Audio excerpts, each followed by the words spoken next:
তাই প্রথমেই আমি মহান আল্লাহ তাআলার নিকট ক্ষমা চেয়ে নিচ্ছি। কিন্তু নামাজের গুরুত্ব সঠিকভাবে না বোঝার কারণে নামাজ হয়ে গিয়েছে অর্থহীন, ফলে ইসলামও হয়ে গিয়েছে তাৎপর্যহীন। এটা অত্যন্ত দুঃখজনক যে বেশিরভাগ মুসলিম বারবার নামাজ পড়তে যায় কিন্তু প্রত্যেকবার শূন্য হাতে ফিরে আসে। শুরুর দিকে আমি বলেছি ইসলাম হচ্ছে মানুষকে শিক্ষিত করার ধর্ম, কিন্তু হয়ে গিয়েছে মূর্খ মানুষদের ধর্ম। আমরা বেশিরভাগ মুসলিম অত্যন্ত মূর্খের মতো নামাজ আদায় করি। এখন প্রশ্ন হচ্ছে কেন আমি এমন কথা বলছি? নামাজ কীভাবে আমাদেরকে শিক্ষিত করে? ফলশ্রুতিতে আল্লাহর ইবাদত করার জন্য মুসলিমরা নামাজের সঠিক নিয়মকানুন অনুসরণ করে সঠিক প্রক্রিয়ায় নামাজ আদায় করলেও নামাজে কোরআন পাঠ করে বা শুনে যে হেদায়েত বা দিক নির্দেশনা পাওয়ার কথা তার কিছুই তারা পায় না। এখানে ৪ জন ব্যক্তি কোরআনের একই আয়াতের ৪ ভাবে অনুবাদ করেছেন। এতে করে ১০০ জন ব্যক্তি ১০০ ভাবে কোরআনের অনুবাদ করতে পারে। এখন মূল ব্যাপার হচ্ছে কোরআন তেলাওয়াত করলে কোরআন তেলাওয়াতের উদ্দেশ্য হাসিল হয়, কিন্তু নামাজ পড়ার উদ্দেশ্য হাসিল হয় না। এ আয়াতে আল্লাহ আরও বলছেন, নামাজ মানুষকে অশ্লীল ও মন্দ কাজ থেকে বিরত রাখে। কিন্তু বাস্তব জীবনে আমরা দেখি অনেক মানুষ নামাজ আদায় করছে, আবার পরক্ষণেই অপকর্মে লিপ্ত হচ্ছে। তাহলে কি আল্লাহ মিথ্যা বলছেন? সুতরাং আমাদেরকেই আমাদের নিজেদের অবস্থা পরিবর্তন করতে হবে। আসসালামু আলাইকুম। আজকে আমি নামাজকে এমনভাবে উপস্থাপন করতে চলেছি যেটা নামাজ সম্পর্কে মানুষের চিরায়ত ধারণাকে পরিবর্তন করে দিবে এবং মুসলিম অমুসলিম নির্বিশেষে সকল মানুষ নামাজের গুরুত্ব বুঝতে পারবে। আমি ব্যক্তিগতভাবে কখনো কাউকে নামাজকে এভাবে উপস্থাপন করতে দেখিনি ও শুনিনি। যদি আমার বর্ণনায় বা বিশ্লেষণে কোনো ভুল হয় সেটা সম্পূর্ণ অনিচ্ছাকৃত ও অজ্ঞতাবশত। তাই প্রথমেই আমি মহান আল্লাহ তাআলার নিকট ক্ষমা চেয়ে নিচ্ছি। আল্লাহ তাআলা সূরা আন-নিসার ১০৬ নম্বর আয়াতে বলেন, ওয়াস্তাগফিরুল্লাহ ইন্নাল্লাহা কানা গফুরার রহিমা, এবং আল্লাহর নিকট ক্ষমা প্রার্থনা করো, নিশ্চয়ই আল্লাহ ক্ষমাশীল, করুণাময়। নামাজ হচ্ছে ইসলাম ধর্মের অত্যন্ত গুরুত্বপূর্ণ ইবাদত, কিন্তু নামাজের গুরুত্ব সঠিকভাবে না বোঝার কারণে নামাজ হয়ে গিয়েছে অর্থহীন, ফলে ইসলামও হয়ে গিয়েছে তাৎপর্যহীন। প্রত্যেক মানুষ মূর্খ হিসেবে জন্মগ্রহণ করে। ইসলাম ধর্ম হচ্ছে মানুষকে শিক্ষিত করার ধর্ম, কিন্তু হয়ে গিয়েছে মূর্খ মানুষদের ধর্ম। কারণ আমরা বেশিরভাগ মুসলিম মূর্খের মতো নামাজ আদায় করি। এমনকি আমি নিজেও বাধ্য হয়ে মূর্খের মতো নামাজ আদায় করি। ইহকাল ও পরকালের উদ্দেশ্য হাসিলে এবং কল্যাণে নামাজের গুরুত্ব অপরিসীম। মূর্খের মতো নামাজ পড়ার কারণে হাজার বছর নামাজ আদায় করলেও ইহকালের প্রকৃত লক্ষ্য অর্জন হবে না, যদিও আমাদের নামাজ আদায়ের প্রক্রিয়া সঠিক। নামাজ আদায় করার জন্য যথাযথ জ্ঞান থাকা জরুরি ও আবশ্যক। আল্লাহ মহাজ্ঞানী, মহাপ্রজ্ঞাময়। মূর্খের মতো হলেও সঠিক প্রক্রিয়ায় নামাজ আদায় করার কারণে আল্লাহ আমাদেরকে পরকালে কীভাবে পুরস্কৃত করবেন আল্লাহ জানেন। ইবনে ওমর রাদিয়াল্লাহু আনহু বর্ণনা করেছেন, রাসূল সাল্লাল্লাহু আলাইহি ওয়াসাল্লাম বলেন, কোনো মানুষ নামাজ, রোজা, হজ, যাকাত, ওমরা ইত্যাদি সবই করলো, কিন্তু কিয়ামতের দিন তার আকলের বেশি তাকে পুরস্কার দেওয়া হবে না। ইসলাম হচ্ছে পরিপূর্ণ জীবন বিধান। নামাজ হচ্ছে ইসলাম ধর্মের দ্বিতীয় স্তম্ভ বা ভিত্তি। একটি কাঠামোর জন্য ভিত্তি কতটা গুরুত্বপূর্ণ তা বলার অপেক্ষা রাখে না। কিয়ামতের দিন আল্লাহ সর্বপ্রথম নামাজের হিসাব নেবেন। আল্লাহ তাআলা সূরা আল মুদাসসিরের ৪২ ও ৪৩ নম্বর আয়াতে বলেন, তোমাদেরকে কিসে জাহান্নামে নিক্ষেপ করেছে? তারা বলবে, আমরা নামাজীদের অন্তর্ভুক্ত ছিলাম না। এই আয়াত দুটির মাধ্যমে ইসলামে নামাজের গুরুত্ব কতটুকু তা আমরা সহজেই বুঝতে পারি। রাসূল সাল্লাল্লাহু আলাইহি সাল্লাম বলেন, বান্দা ও কুফরের মধ্যে পার্থক্য হচ্ছে সালাত ত্যাগ করা। মানুষ শুধুমাত্র আল্লাহর উপর বিশ্বাস স্থাপন করে যে যার মতো পৃথিবীতে জীবনযাপন করতে পারত, কিন্তু জীবন বিধানের প্রয়োজন আছে বলেই মানবজাতির উপর ইসলামের বিধান হিসেবে হযরত মুহাম্মদ সাল্লাল্লাহু আলাইহি সাল্লামের উপর কোরআন নাজিল হয়েছে, যে বিধানে নামাজ অত্যন্ত গুরুত্বপূর্ণ। কি আছে নামাজে এবং কেন নামাজ এত গুরুত্বপূর্ণ, আজকে আমি আমার অতি সাধারণ বিচার বিবেচনা থেকে আপনাদের সামনে নামাজকে তুলে ধরার চেষ্টা করব। আপনি নিশ্চিত থাকতে পারেন এটা কোনো গতানুগতিক আলোচনা নয়। এটা অত্যন্ত দুঃখজনক যে বেশিরভাগ মুসলিম বারবার নামাজ পড়তে যায় কিন্তু প্রত্যেকবার শূন্য হাতে ফিরে আসে। শুরুর দিকে আমি বলেছি ইসলাম হচ্ছে মানুষকে শিক্ষিত করার ধর্ম, কিন্তু হয়ে গিয়েছে মূর্খ মানুষদের ধর্ম। আমরা বেশিরভাগ মুসলিম অত্যন্ত মূর্খের মতো নামাজ আদায় করি। এখন প্রশ্ন হচ্ছে কেন আমি এমন কথা বলছি? নামাজ কীভাবে আমাদেরকে শিক্ষিত করে? একজন শিক্ষিত সত্তা সবসময় চায় তার আশেপাশের সবাই শিক্ষিত হোক, কিন্তু একজন অজ্ঞ তা চায় না। অজ্ঞতা হচ্ছে অভিশাপ। একজন অজ্ঞ মানুষের সবচেয়ে বড় শত্রু সে নিজে। কিন্তু বাস্তবতা হচ্ছে প্রত্যেক মানুষই একটা নির্দিষ্ট পর্যায়ের পর অজ্ঞ। লক্ষ্য করলে দেখবেন আপনি আপনার জীবনে মূর্খতা বা অজ্ঞতার কারণে অনেক ক্ষেত্রে ঠকেছেন। যেসব ক্ষেত্রে আপনি ঠকেছেন সেসব ক্ষেত্রে যদি আপনার পর্যাপ্ত জ্ঞান থাকতো বা উপযুক্ত ব্যক্তির সহায়তা পেতেন বা সঠিক ন্যায় বিচার পাওয়ার ব্যবস্থা থাকতো, তবে আপনি ঠকতেন না। সর্বকর্তৃত্বময় পরম দয়ালু অতি দয়ালু আল্লাহ তাআলা চান তার বান্দারা যাতে না ঠকে। রাসূল সাল্লাল্লাহু আলাইহি সাল্লাম বলেন, মা তার সন্তানের উপর যতটুকু দয়ালু, আল্লাহ তার বান্দার উপর তদপেক্ষা অধিক দয়ালু। আমরা কেন নামাজ আদায় করি? আমরা নামাজ আদায় করি আল্লাহ তাআলার ইবাদত করার জন্য। আল্লাহ তাআলা সূরা আয-যারিয়াতের ৫৬ নম্বর আয়াতে বলেন, আমি জিন এবং মানুষকে আমার ইবাদতের জন্য সৃষ্টি করেছি। আবার আল্লাহ তাআলা সূরা আল বাকারার ২ নম্বর আয়াতে বলেন, এটা ওই গ্রন্থ যার মধ্যে কোনরূপ সন্দেহ নেই। আল্লাহ বিরোধের জন্য এই গ্রন্থ হিদায়াত বা মুক্তিপথের দিশারি। যেহেতু আমরা নামাজ আদায় করার সময় সূরা ফাতিহা পাঠ করার পর অন্য এক বা একাধিক সূরা কিংবা সূরার অংশবিশেষ বা আয়াত পাঠ করি, সেহেতু আমরা নামাজ আদায় করার সময় যখন সূরা বাকারার ২ নম্বর আয়াত পাঠ করি, তখন আমরা জানতে পারি কোরআন আমাদের দিশারি বা দিক নির্দেশনা দিবে। নামাজ আদায় করার সময় সূরা ফাতিহা পাঠ করার পর যখন আমরা ধারাবাহিকভাবে এক বা একাধিক সূরা কিংবা সূরার অংশবিশেষ বা আয়াত পাঠ করি, তখন আমরা আল্লাহর ইবাদতের পাশাপাশি ইহকাল ও পরকালের দিক নির্দেশনা পাই, আল্লাহর মহত্ব জানতে পারি, ধর্ম বিধিবিধান সহ নানা বিষয়ে জ্ঞান লাভ করি। চলুন বিষয়টাকে আরেকটু ভালোভাবে বোঝার চেষ্টা করি। ভালোভাবে বোঝার জন্য নামাজ আদায় করতে গিয়ে আমরা কী কী দিক নির্দেশনা পাই বা জানতে পারি এর নমুনা হিসেবে শুধুমাত্র সূরা বাকারার কয়েকটি আয়াত আপনাদের সামনে উল্লেখ করছি। আয়াত ১১, এবং যখন তাদেরকে বলা হয় তোমরা পৃথিবীতে অশান্তি সৃষ্টি করো না, তখন তারা বলে আমরা তো শুধু সংশোধনকারী। আয়াত ৪৩, আর তোমরা নামাজ প্রতিষ্ঠিত করো ও জাকাত প্রদান করো এবং রুকুকারীদের সাথে রুকু করো। আয়াত ১৫১, আমি তোমাদের মধ্য হতে এরূপ রাসূল প্রেরণ করেছি যিনি তোমাদের নিকট আমার নির্দেশনাবলী পাঠ করেন ও তোমাদেরকে পবিত্র করেন এবং তোমাদেরকে গ্রন্থ ও বিজ্ঞান শিক্ষা দেন, আর তোমরা যা অবগত ছিলে না তা শিক্ষাদান করেন। আয়াত ১৫৫, এবং নিশ্চয়ই আমি তোমাদেরকে ভয়, ক্ষুধা এবং ধন ও প্রাণ এবং ফলশস্যের অভাবের কোনো একটি দ্বারা পরীক্ষা করব এবং ওইসব ধৈর্যশীলদের সুসংবাদ প্রদান করুন। আয়াত ১৬০, কিন্তু যারা তওবা করে ও সংশোধন করে নেয় এবং সত্য প্রকাশ করে, বস্তুত আমি তাদের প্রতি ক্ষমাদানকারী এবং আমি তওবা কবুলকারী, করুণাময়। আয়াত ১৮৮, এবং তোমরা নিজেদের মধ্যে পরস্পরের ধন সম্পত্তি অন্যায় রূপে গ্রাস করো না এবং বিচারকের নিকট এজন্য উপস্থাপিত করো না যাতে তোমরা জ্ঞাতসারে লোকের ধনের অংশ অন্যায়ভাবে গ্রাস করতে পারো। আয়াত ২০৯,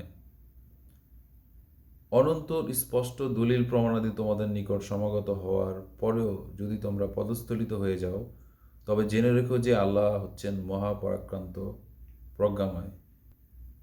আয়াত ২৩০,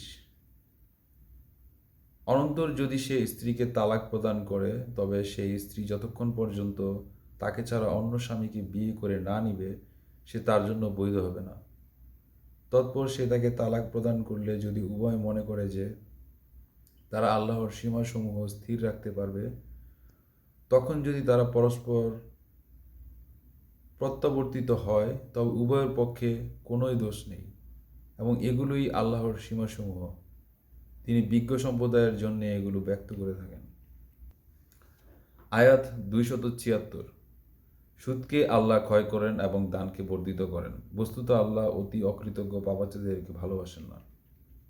মুসলিমরা সূরা ফাতিহা নামাজের প্রত্যেক রাকাতে পাঠ করে। সূরা ফাতিহা সহ কোরআন শরীফের 114টি সূরা নামাজ আদায় করার সময় পড়ার মাধ্যমে এবং জামাতে নামাজ আদায় করার সময় যেসব নামাজে কিরাত জোরে পড়া হয় তখন কোরআন শরীফের 114টি সূরার তেলাওয়াত মনোযোগ দিয়ে শোনার মাধ্যমে মুসলিমরা আল্লাহর ইবাদত করে ও আনুগত্য পোষণ করে এবং কোরআন শরীফ থেকে বিস্তারিত জ্ঞান লাভ করে। সূরা বাকারার 151 নম্বর আয়াত অবগত করে রাসূল সাল্লাল্লাহু আলাইহি সাল্লাম কীভাবে আমাদের হাদিসের মাধ্যমে কোরআন ও বিজ্ঞান শিক্ষা দেন। নামাজের মাধ্যমে আমরা তাওহীদ, আকাইদ, রিসালাত অর্থাৎ আল্লাহর একত্ববাদ, ঈমান, নবী রাসূল, মহাবিশ্ব, ইতিহাস, অর্থনীতি, রাজনীতি, হুকুম হাকাম সহ সর্বোপরি ইসলামী জীবন ব্যবস্থা সম্পর্কে জানতে পারি।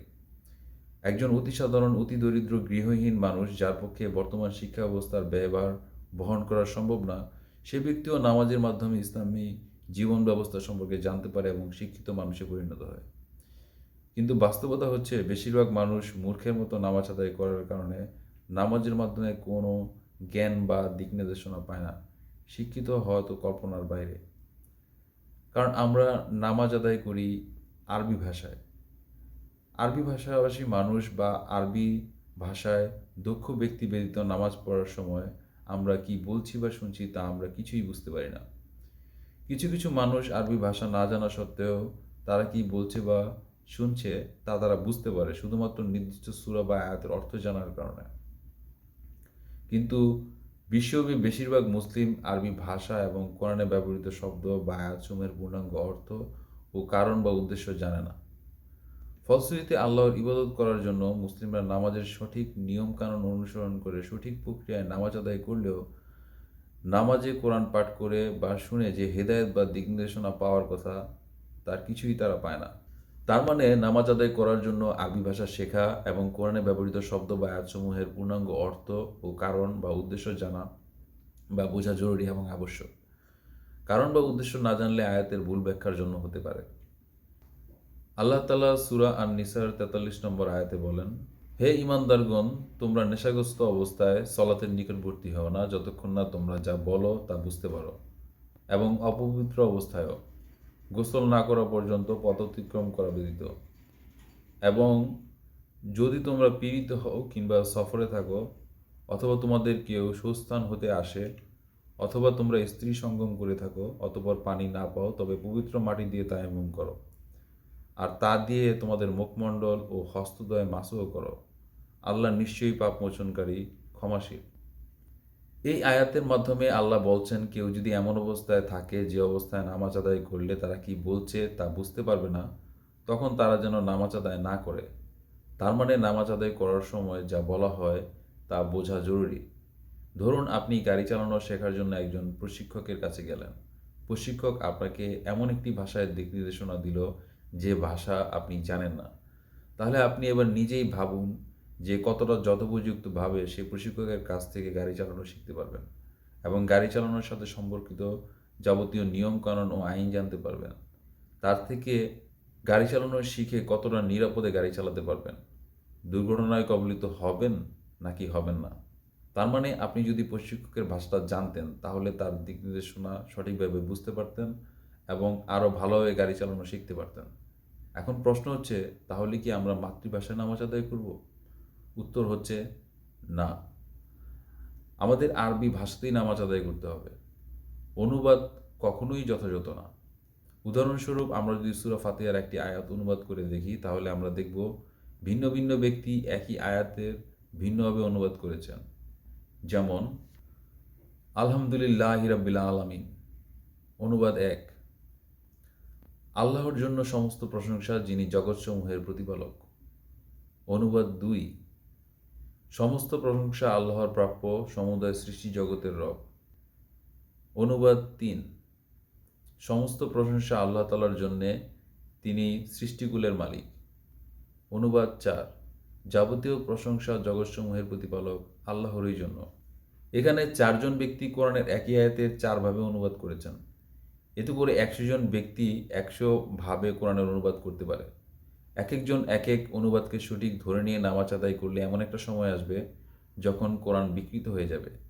মূল ব্যাপার হচ্ছে কোরআন তাজবিদ অনুযায়ী তেলাওয়াত করতে হয়।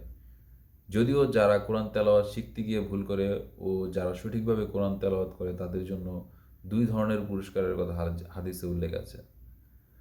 নামাজ পড়ার সময় তাজদিদ অনুযায়ী কোরআন পাঠ করতে হয়, কেননা তেলাওয়াতে ভুল হলে অর্থ বিকৃত হয়ে যাওয়ার সম্ভাবনা রয়েছে। অতএব আরবি ভাষা ছাড়া অন্য ভাষায় কোরআন তেলাওয়াত করা সম্ভব না, এবং অন্য ভাষায় নামাজ আদায় করলে নামাজ হবে না। অতএব আমাদেরকে আরবি ভাষাতেই নামাজ আদায় করতে হবে। এখন আপনি বলতে পারেন, আমরা আলেম ওলামাদের কাছ থেকে জেনে নিব। আল্লাহ তাআলা সূরা আল আম্বিয়ার ৭ নম্বর আয়াতে বলেন, তোমার পূর্বে আমি ওহীসহ বহু পুরুষই পাঠিয়েছিলাম, তোমরা যদি না জানো তবে জ্ঞানীদেরকে জিজ্ঞেস করো।